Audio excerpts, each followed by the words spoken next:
Hello बच्चों, मैं हूं कैलाश शर्मा। जिन बच्चों की कंपार्टमेंट आई है या जो इम्प्रूवमेंट एग्जाम देना चाहते हैं उन बच्चों के लिए एक और वीडियो बनाने जा रहा हूं और साथ ही साथ इनका जो इम्पैक्ट होगा आपकी आईआईटी जेईई की एलिजिबिलिटी पे, इन सब टॉपिक के बारे में हम लोग इस वीडियो में बात करने वाले हैं। सबसे पहले मैं बता देना चाहता हूँ कि कंपार्टमेंट कैसे आती है। बच्चों, कंपार्टमेंट एक या दो सब्जेक्ट में आती है, ठीक है। अगर आपका एक या दो सब्जेक्ट में मार्क्स बहुत खराब है और बाद बाकी सब्जेक्ट में आपके मार्क्स अच्छे हैं तो आपको कंपार्टमेंट वाली कैटेगरी में डाल दिया जाता है। कंपार्टमेंट को क्लियर करने के लिए आपके पास तीन मौके होते हैं। एक तो बच्चों सेम ईयर में जुलाई में आता है, ठीक है, आप एक सब्जेक्ट की कंपार्टमेंट क्लियर कर सकते हैं। फिर आप जो है नेक्स्ट ईयर कंप्लीट कर सकते हैं अप्रैल या मार्च में, मतलब इसका कंपार्टमेंट क्लियर करने का एक मौका और मिलता है आपको, सेकंड चांस होता है। और थर्ड चांस बच्चों नेक्स्ट ईयर जुलाई में आता है आपके पास ना। तो तीन मौके होते हैं आपको अपनी कंपार्टमेंट क्लियर करने के। जहां तक मेरी नॉलेज है बच्चों, एक बार में एक ही सब्जेक्ट की कंपार्टमेंट क्लियर की जा सकती है। जैसे अगर आप जुलाई में, अगर आपकी एक सब्जेक्ट में कंपार्टमेंट आई है तो आप जुलाई में ही कंपार्टमेंट को क्लियर कर लोगे। लेकिन अगर मल्टीपल सब्जेक्ट में आई है तो आपको मल्टीपल चांसेस लेने पड़ेंगे कंपार्टमेंट को अपनी को क्लियर करने के लिए, ठीक है। ये तो हो गई कंपार्टमेंट के बारे में बात। अब आती है बच्चों इम्प्रूवमेंट एग्जाम के बारे में बात। तो इम्प्रूवमेंट एग्जाम जो होता है ना, जो बच्चे आईआईटी जेईई की प्रिपरेशन कर रहे होते हैं अपना 75% वाले क्राइटेरिया मैच कराने के लिए, दे opt for the improvement exam. अब वो इम्प्रूवमेंट एग्जाम जो होता है बच्चों, उसके लिए क्राइटेरिया है कि उनकी किसी में भी कंपार्टमेंट नहीं आई होनी चाहिए सब्जेक्ट में ना। अगर आपकी कंपार्टमेंट आई है तो you are not eligible for the improvement exam. Improvement exam के लिए ये भी क्वेश्चन कुछ बच्चों ने पूछा था, इम्प्रूवमेंट एग्जाम के लिए आप लोग तभी एलिजिबल है जब आप सारे सब्जेक्ट में पास हैं। तो आप जो सारे सब्जेक्ट में पास हो, you can go for the improvement exam. जुलाई में इसका इम्प्रूवमेंट एग्जाम होता है और मई के लास्ट में बच्चों इसका फॉर्म आता है और जुलाई में आप इसका इम्प्रूवमेंट एग्जाम दे पाओगे, ठीक है। ये तो सारी ये तो सारी की सारी बातें होंगी बच्चों इम्प्रूवमेंट एग्जाम को और कंपार्टमेंट को लेके। थोड़ा सा अभी मैं इसमें बच्चों थोड़ा सा ये जो है ना, ये जो सर्कुलर आया था, नोटिस जो आया था, जो 2024 के लिए आया था, तो जिन बच्चों ने 2023 में एग्जाम दिया था और 2024 में उन क्या वो एलिजिबल थे, क्या वो 2024 में पूरा एग्जाम दे सकते थे, इससे रिलेटेड कुछ इन्फॉर्मेशन है बच्चों जो मैं आपके साथ शेयर करने जा रहा हूँ। जिन बच्चों ने 2023 में एग्जाम दिया और उनका एसेंशियल रिपीट आया, ठीक है, उनको मतलब रिपीट करना ही था, तो वो 2024 के लिए एलिजिबल थे, 2024 में वो एग्जाम दे सकते हैं, ठीक है। स्टूडेंट जिनका कंपार्टमेंट आया और उनका first, if not cleared pass after the first chance, जो जुलाई में उनको फर्स्ट चांस मिला सेम ईयर, उसमें अगर वो क्लियर नहीं कर पाए, they can appear for the 2024 exam. Student जिनका who has been placed in compartment in the first chance compartment examination, जो कंपार्टमेंट एग्जामिनेशन में भी कंपार्टमेंट आ गया, they can appear for the 2024। Okay, ये हो गई सारी की सारी बातें। जिनका एसेंशियल रिपीट या फेल आया था पिछले 5 साल में, वो भी 2024 में एग्जाम देने के लिए एलिजिबल थे। पास आउट स्टूडेंट ऑफ 2023, जो स्टूडेंट 2023 में पास आउट हुए थे, wish to appear for the improving their performance in one or more subject, एक से ज्यादा सब्जेक्ट में, एक या एक से ज्यादा सब्जेक्ट में वो अपना इंप्रूवमेंट एग्जाम देना चाहते हैं, वो 2024 में दे सकते थे जो 2023 के स्टूडेंट थे। तो अब ये सारी चीजें आपके ऊपर एप्लीकेबल होंगी। सो अगर आप 2024 में आपकी कंपार्टमेंट आई, आप अपनी कंपार्टमेंट जुलाई में कंप्लीट कर सकते हैं। जुलाई में नहीं हुई तो आपकी हो जाएगी बच्चों नेक्स्ट ईयर हो जाएगी, ठीक है। ये फर्स्ट चांस होता है जुलाई वाला और नेक्स्ट ईयर होता है। अगर आप इंप्रूवमेंट एग्जाम देते हो तो जो मेरे को बच्चों, मेरे को एक्चुअली इंप्रूवमेंट एग्जाम को लेके एक चीज मैं आप लोगों से को बताना चाहता था। अभी आपका ये रजिस्ट्रेशन ओपन होगा इंप्रूवमेंट एग्जाम का ना, आप चेक करना कि जुलाई में आप मल्टीपल मल्टीपल सब्जेक्ट का इंप्रूवमेंट एग्जाम दे सकते हैं, एक ही सब्जेक्ट का दे सकते हो। क्योंकि बहुत सारी जगह पे मैं इंफॉर्मेशन देख रहा था कि क्लास 12 वाले बच्चे सिर्फ एक सब्जेक्ट का इंप्रूवमेंट एग्जाम दे सकते हैं, क्योंकि वो एक ही दिन होता है एग्जाम ना, 15 जुलाई को होगा, एक ही सब्जेक्ट का दे सकते हैं। लेकिन फॉर्म फिल करते टाइम रजिस्ट्रेशन के टाइम, क्योंकि रजिस्ट्रेशन वाला पोर्टल ओपन नहीं था तो मैं अभी इसको चेक नहीं कर सकता था। अभी इस मंथ के लास्ट में बच्चों रजिस्ट्रेशन वाला पोर्टल ओपन होगा तो वहां पे आपको इसको चेक करना है। अगर आपका मल्टीपल सब्जेक्ट का इंप्रूवमेंट एग्जाम जुलाई में ही हो जा रहा है तो बहुत अच्छी बात है, फिर आप इसी साल मतलब अपना इंप्रूवमेंट कर लोगे। लेकिन अगर सिंगल सब्जेक्ट का इंप्रूवमेंट है, इतना तो मुझे पता है, शायद मल्टीपल सब्जेक्ट के इंप्रूवमेंट के लिए शायद आपको अगले साल देना पड़ेगा, मतलब ना, जो जैसे ये जो एग्जाम हुआ है ना, जैसे 2024 में जो एलिजिबल थे उसमें इन्होंने लिखा है कि 2023 में अगर कोई मल्टीपल सब्जेक्ट में इंप्रूवमेंट एग्जाम देना चाहता है तो दे आर एलिजिबल इन 2024। तो शायद 2024 वाले मल्टीपल सब्जेक्ट वाले नेक्स्ट ईयर एलिजिबल होंगे। तो ये चीज कब पता चलेगी, ये चीज आपको बच्चों जब इस बार जब आप एग्जाम के लिए जब रजिस्टर कर रहे होगे ना, तो उस टाइम पे पता चलेगी कि आपको मल्टीपल सब्जेक्ट वाला ऑप्शन अवेलेबल है नहीं। या अगर कुछ और इन्फॉर्मेशन मिलती है बच्चों में, अगर कहीं और सॉलिड इन्फॉर्मेशन मिलती है, I definitely do comment in this video. Okay, मैं कमेंट कर दूंगा नीचे ना, मेरे नाम से कमेंट आ जाएगा। तो ये तो बच्चों, ये तो बात हो गई आपके इंप्रूवमेंट एग्जाम के बारे में, ठीक है। अगर आपको मल्टीपल सब्जेक्ट करना है नेक्स्ट ईयर तो यू आर एलिजिबल। लेकिन प्रॉब्लम पता है क्या है कि आईआईटी के लिए अब आप इनका मुझे लिंक करके चलना है बच्चों सारी चीजों को आईआईटी से। ये भी बहुत जरूरी है कि आप आईआईटी पे क्या, आईआईटी की एलिजिबिलिटी पे क्या फर्क पड़ेगा। देखो बच्चे यहाँ पे वैसे कुछ और इन्फॉर्मेशन भी दे रखी है। पहले तो आपकी कंपार्टमेंट से रिलेटेड इन्फॉर्मेशन दे रखी है। तो कंपार्टमेंट में मतलब जो बच्चे मतलब ठीक है, मैं पहले पहले आपको बता रहा था कि अगर आपने, अब देखो एक एक यहाँ पे एक और प्रॉब्लम है बच्चों ना, और वो प्रॉब्लम क्या है वो बताता हूँ मैं आपको। अगर आप इम्प्रूवमेंट एग्जाम देते हो जुलाई में, ठीक है, आपके अगर 75% से ज्यादा मार्क्स हैं, तब तो आपको कोई परेशानी है ही नहीं, मतलब ना 75% से ज्यादा मार्क्स है, अगर आपका एग्रीगेट मार्क्स 75% से ज्यादा है, तब तो आप आईआईटी के लिए एलिजिबल हो ही। तो आईआईटी का जो जोसा काउंसलिंग, मतलब जो जोसा काउंसलिंग जो स्टार्ट होता है बच्चों, वो स्टार्ट होता है जून में। और जुलाई में मतलब जुलाई के एंड में मतलब आपको रिपोर्ट करना होता है आपके कॉलेज वगैरह में ना, ठीक है। इम्प्रूवमेंट एग्जाम का जो रिजल्ट आता है ना बच्चों, वो अगस्त और सितंबर के आसपास आता है, ठीक है। अगस्त में आया, अब कितना लेट आता है ये भी मैटर करता है। तो जिनका 75% वाला क्राइटेरिया मैच कर रहा है उनको तो कोई प्रॉब्लम ही नहीं आएगी, वो तो आराम से अपना जाके पुरानी वाली मार्कशीट से भी चले जाएंगे। लेकिन जिन्होंने इंप्रूवमेंट एग्जाम दिया है, शायद उनको वहां पे एक प्रॉब्लम आई, क्योंकि अल्टीमेटली आप जब कॉलेज में एक बार एंट्री ले रहे होते हैं ना, एट दैट टाइम वो आपसे आपकी मार्कशीट मांगते हैं। अब आपकी मार्कशीट में आपका इंप्रूवमेंट एग्जाम का रिजल्ट ही नहीं आया है ना, या तो फिर अब आप अगर अगर आपका ऐसा केस है कि थोड़ा बहुत मतलब इंप्रूवमेंट एग्जाम का इश्यू था, तो ऐसा नहीं है कि मतलब वो कह रहे हैं कि आपकी तो मार्कशीट नहीं है, ये वो फलाने का ना, और उनसे कोशिश करना कि डिक्लेरेशन वगैरह या किसी तरीके से मतलब आपको थोड़ा टाइम बाई करने का मौका मिल जाए, कि आपका जिस टाइम पे, या वो डेट खुद ही दे देंगे कि जब इंप्रूवमेंट एग्जाम का डेट आ जाएगा, मतलब रिजल्ट आ जाएगा, उसके बाद आपको अपनी मार्कशीट सबमिट करनी है, ठीक है। अगर ऐसा हो जाता है तो वेल एंड गुड है। लेकिन लेकिन अगर नहीं होता है एंड यू आर मतलब सेलेक्टेड इन आईआईटीज, और उन आईआईटीज का मतलब 31 जुलाई को या अगस्त के फर्स्ट वीक में आपकी रिपोर्टिंग है कॉलेज के अंदर, और आपको सारे डॉक्यूमेंट उसी टाइम पे सबमिट करने हैं, तो in that at that time कुछ डिक्लेरेशन वगैरह या किसी तरीके से बच्चों आप थोड़ा टाइम बाई कर लेना। और वैसे तो इंस्ट्रक्शन इनको भी होंगे, इसमें मुझे कोई सॉलिड कोई डॉक्यूमेंट नहीं मिल पाया that I can not present in front of you, okay. But ultimately 75% से कई बार बच्चों को होता है कि उनकी 76-78% आई, लेकिन उनको फिर भी मतलब अपना और इम्प्रूवमेंट एग्जाम देना है और अच्छा करने के लिए करना है, ठीक है। तो they can go for it, okay, they can go for it. लेकिन जिनकी कम आई है उनको थोड़ी प्रॉब्लम आ सकती है, क्योंकि रिजल्ट और जो सा काउंसलिंग जो है, मतलब जो काउंसलिंग और रिजल्ट का जो टाइमिंग है ना बच्चों, वो मिसमैच करता है, ठीक है। ये एक इंपॉर्टेंट इन्फॉर्मेशन थी जो मैं आप लोगों को शेयर करना चाहता हूँ। इसका आंसर देखो कोई नहीं कर सकता अनटिल अनलेस कोई इस प्रोसेस से गो थ्रू ना किया हो, ठीक है। तो लास्ट ईयर अगर किसी के साथ ऐसा हुआ हो तो they can better answer this question, okay.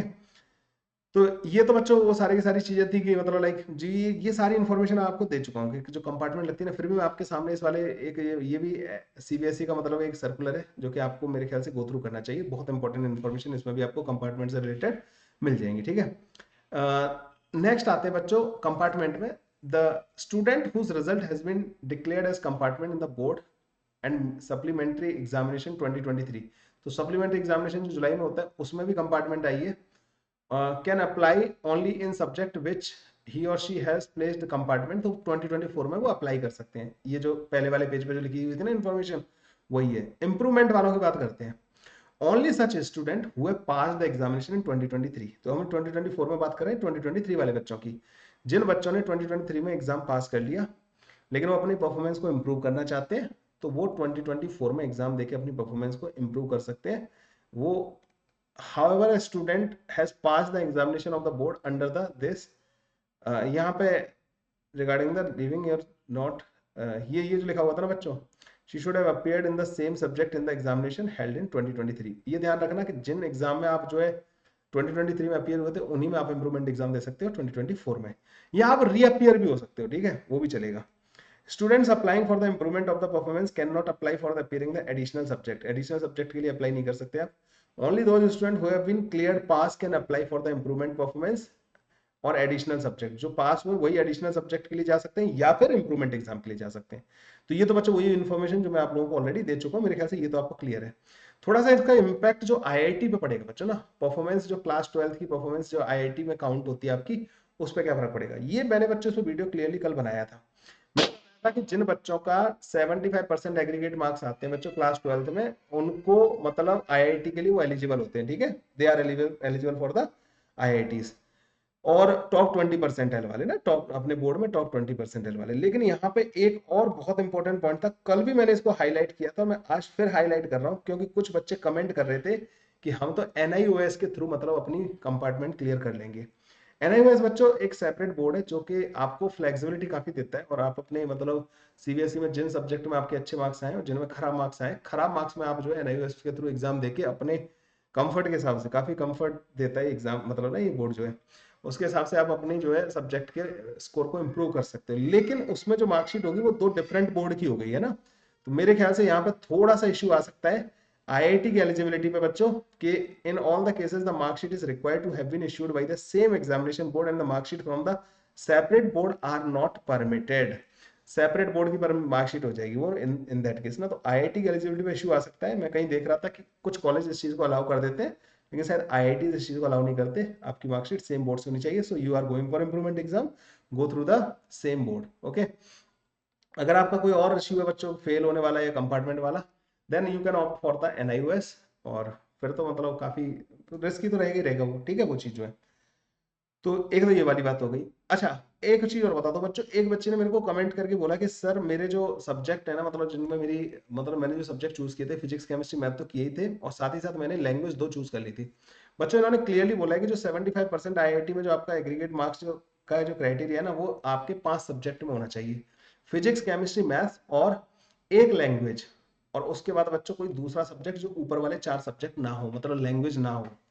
अब कैसे उस बच्चे का मतलब क्या होगा क्या नहीं होगा, अब ये देखो बहुत सारी चीजों पर डिपेंड करेगा। कोशिश करूंगा कि मैं तो उस बच्चे को ये सजेस्ट करूंगा कि ज्यादा हाईलाइट मत करना इस इश्यू को, जाके अपनी मार्कशीट सबमिट कर देना, they will go through it कि मतलब लाइक कितना परसेंट आया कोई इतना, मतलब मेरे ख्याल से मतलब लाइक ज्यादा हाईलाइट मत करो आप इस इश्यू को ना, ठीक है। शायद वो अब क्या कर सकते हो, दोबारा एग्जाम थोड़ी देना चाहोगे, अगर दोबारा एग्जाम देना चाहो तो रीअपीयर हो जाओ अगले साल। मान लो इस बार आपका परफॉर्मेंस अच्छा नहीं रहता है, आईआईटी में सिलेक्शन नहीं होता है, नेक्स्ट ईयर का सिलेक्शन तो कम से कम नेक्स्ट ईयर सेम प्रॉब्लम तो ना आए, तो आप जो है एक एडिशनल सब्जेक्ट में अपियर होके अपना वो एडिशनल सब्जेक्ट वाला क्राइटेरिया मतलब एडिशनल सब्जेक्ट के लिए अप्लाई करके और इसको सही कर लो, ठीक है। ये कर सकते हो आप ना, एडिशनल सब्जेक्ट वाला कर सकते हो। जिन कैंडिडेट का बच्चों एक ये वाला इंपॉर्टेंट पॉइंट है, 2023 में था और रीअपीयर्ड इन ऑल सब्जेक्ट इन 2024, जो बच्चे 2023 में एग्जाम दिए थे 2024 में रीअपीयर हुए, तो उनमें से जिसमें बेस्ट परफॉर्मेंस रहेगा ना बच्चों, उसको कंसीडर किया जाएगा आईआईटी के लिए, ठीक है। ये आईआईटी के लिए हो गया बच्चों ना। और एक और यहाँ पे पॉइंट था बच्चों, कोई अगर बोर्ड आपको इंडिविजुअल सब्जेक्ट में स्कोर नहीं देता है, वो आपको एग्रीगेट देता है, तो आपका एग्रीगेट काउंट होगा। तो इन्होंने एग्रीगेट बच्चों बार बार बहुत यूज किया है। तो एग्रीगेट का मतलब होता है आपको हर एक सब्जेक्ट में मतलब इंडिविजुअली 75% वाला क्राइटेरिया फुलफिल करने की जरूरत नहीं है। आईआईटी में एडमिशन के लिए आपका टोटल एग्रीगेट पांचों सब्जेक्ट का 75% होना चाहिए, उससे ज्यादा होना चाहिए। इन्होंने क्लियरली मेंशन कर रखा है, देखो ये वाली चीज ना, मतलब अगर इस सिंगल सब्जेक्ट में नहीं जा रहे हैं ना, अगर एक बोर्ड को अलाउ कर रहे हैं तो बाद बाकी बोर्ड को भी अलाउ कर रहे होंगे। और बाद में बच्चों यहाँ पे लिखा हुआ है देखो, एग्रीगेट मार्क के लिए the aggregate marks scored by the candidate in 2024 board examination will be considered for the candidate who will appear in the class 12 examination in 2024। तो ये तो 2024 वालों का कंसीडर होगा ही होगा। अगर कोई बच्चा 2023 में बोर्ड एग्जामिनेशन में अपीयर हुआ था और उसने क्लास 12 में 2024 एग्जाम में किसी भी एग्जाम में रीअपियर नहीं हुआ है, ठीक है, तो 2023 वाला ही होगा काउंट है ना।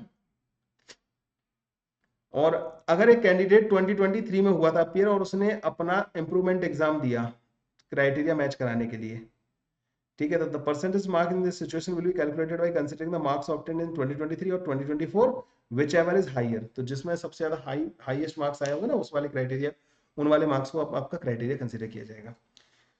ये तो बच्चों एक इंपॉर्टेंट इन्फॉर्मेशन होगी। अब उसके साथ एक और important information, Unacademy iconic flash sale, जिसमें आप 1 ईयर का जो आईआईटी जी का सब्सक्रिप्शन है वो 15,000 रुपए में, और 1 ईयर का अनअकैडमी प्लस का सब्सक्रिप्शन ओनली 6,500 में अवेल करके अपनी आईआईटी जी की प्रिपरेशन स्टार्ट कर सकते हैं।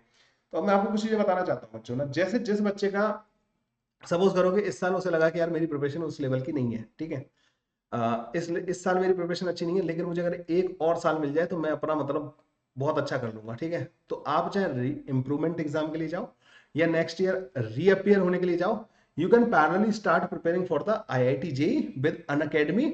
एक साल का आईआईटी जेई का जो खर्चा है बच्चों, सब्सक्रिप्शन का जो कॉस्ट है, कई सारे स्कूलों की तो एक महीने की फीस से भी कम का है। आईआईटी की प्रिपरेशन जहां पे आपका मतलब काइंड ऑफ आपका बोर्ड का भी प्रिपरेशन साथ में ही हो जाएगा। मतलब बोर्ड का प्रिपरेशन क्या मतलब, वही क्लास 12 का 11th का यही तो सिलेबस होता है जो हम आईआईटी के लिए प्रिपेयर करा रहे होते हैं। तो वो बच्चों सिर्फ 6,500 रुपए में आप कर पाओगे। इसके लिए करना क्या है, नीचे डिस्क्रिप्शन में एक लिंक दे रखी है, उस लिंक पे जाके क्लिक करना है और वहां से जाके आपको ये सब्सक्रिप्शन बाय कर लेना है, और अनअकैडमी का सब्सक्रिप्शन बाय करके आप अपनी आईआईटी की प्रिपरेशन अनअकैडमी के साथ स्टार्ट कर सकोगे, top educator of the Unacademy.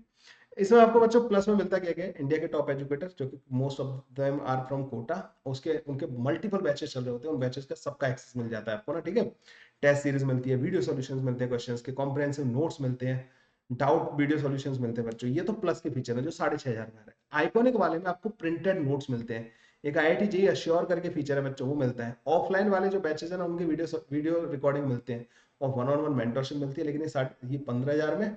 और जो प्लस वाला फीचर है बच्चों वो 6,000 में, 46499 रुपीज में आपको आईआईटी की प्रिपरेशन पूरे 1 साल करने को मिल रही है। तो आप अपना साथ ही साथ अपना ये इंप्रूवमेंट एग्जाम भी देखते रहिए और साथ ही साथ आईआईटी की प्रिपरेशन भी करते रहिए। ये दो चीजें आपकी एक साथ हो जाएंगी जस्ट 6499 रुपीज में। नीचे डिस्क्रिप्शन में जाओ, एक लिंक दे रखा है, क्लिक करो, और जिसमें नीचे पीछे लिखा होगा कैलाश 10 ना लिंक में, तो that is my referral code, Kailash 10 is my referral code, you can subscribe to Unacademy plus. Thank you बच्चों, बाय बाय, टेक केयर। और अगर कोई इन्फॉर्मेशन अगर मुझे मिलती है, वैसे मैंने पूरी कोशिश की है कि इसमें सारी इन्फॉर्मेशन आपको पॉइंट टू पॉइंट दी जाए, लेकिन अगर फिर भी कोई इन्फॉर्मेशन अगर मिलती है बच्चों, I will definitely try to cover that information और will pin in that in the comment. ठीक है, तो कमेंट मेरे चेक करते रहिए बच्चों यहाँ पे कमेंट्स में मैं, और आपको अगर कोई और कंफ्यूजन है तो आप कमेंट कर दीजिए। कुछ बच्चों के मैं रिप्लाई करता जाता हूँ, जब बहुत ज्यादा कमेंट्स आते हैं बच्चों तो मुझे फिर वहां पे स्किप करना पड़ता है। तो कोई बल्क में अगर कोई प्रॉब्लम होगी, I will definitely try to address that problem. Okay, thank you.